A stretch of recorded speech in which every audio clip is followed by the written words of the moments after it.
I'm here talking to Geoffrey Boycott about the recent fantastic cricket that we saw at Hereford at the FA Cup final weekend. Thanks for joining us, Geoffrey. It's great to be able to get your insight on the boys and their performance.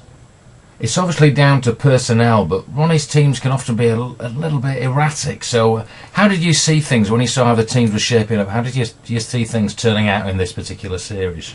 I thought before the series there wasn't much to choose between the teams.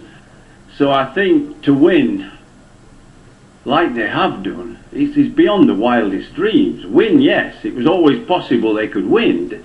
They didn't get sucked into a war of words. They just dug deep and played good cricket. Well, I certainly agree with you, Geoffrey, that the standard this year was just so high. But what do you think it is about this team that has made them so successful on this occasion? There's there's two things this team has. One is very much it is a team and has been building as a team. They like each other's company, they get on well together, which is a help, and they have character, and that pulls them through. And they were very tight as a team. I mean, they weren't crowing about what they were going to do and how they were going to play, and they're not even crowing now. They've won. You know, I wouldn't say they're humble about it. There's no reason to be. They play very well. But they're not getting carried away. They say we've played good, we think we deserve to win, but they're not crowing about it. And I think what they're doing is the right thing. They're letting the performances speak for them. And you can see they enjoy each other's company. You just got to watch them, not just on the field, watch them off the field, watch the body language. And I think that's a credit to the captain. Some of us think, well, maybe tactically he's not necessarily as good as one or two others we've had in the past, but the guy's got an ability to pull people together. He's always had that because he's a good guy.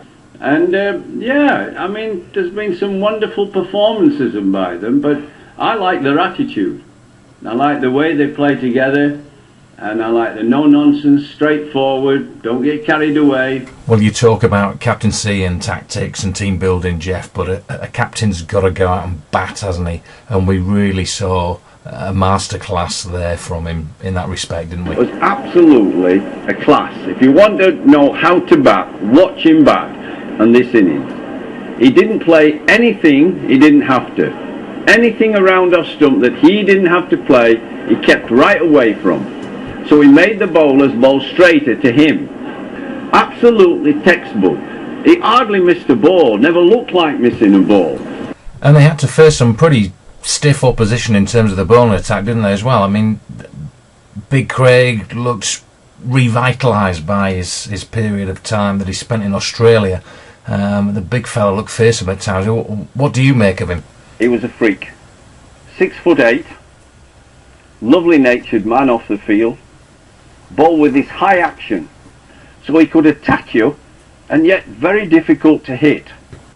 Well, there was some criticism levelled at the winning team that perhaps they could have been a little bit more expansive. Where do you stand on that, Jeff? Look, if you occupy the crease, you make runs. That's clever. That's all it is. Be clever. Be smart. Don't try and play every shot if you're not comfortable with every shot.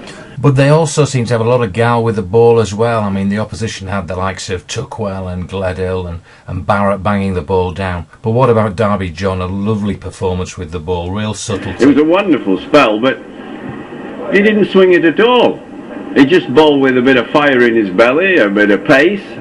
But there wasn't an alarming pace, you know. There wasn't an alarming amount of bounce. Yeah, and given those conditions, this does go down as a bit of a hiding, really. A bit of one. Oh, this is a real whacking. I mean, they were so, I wouldn't say cock-a-hoop, but they were pretty confident when you saw him around the hotel. Well, was there an element of overconfidence then, do you think, Geoffrey? They played poorly. They did not adapt to the conditions. Look, it doesn't matter how talented you are, if you don't use what's between your ears, it's not much use, is it? So what would you put this, frankly, very poor performance down to then, Jeff? Winning the toss we know was important, but then it's what you do with it. And anyhow, that's all I've got to say. I'm going to watch CSI. Thank you very much. And there he was, gone, as generous with his time as he was with his wickets.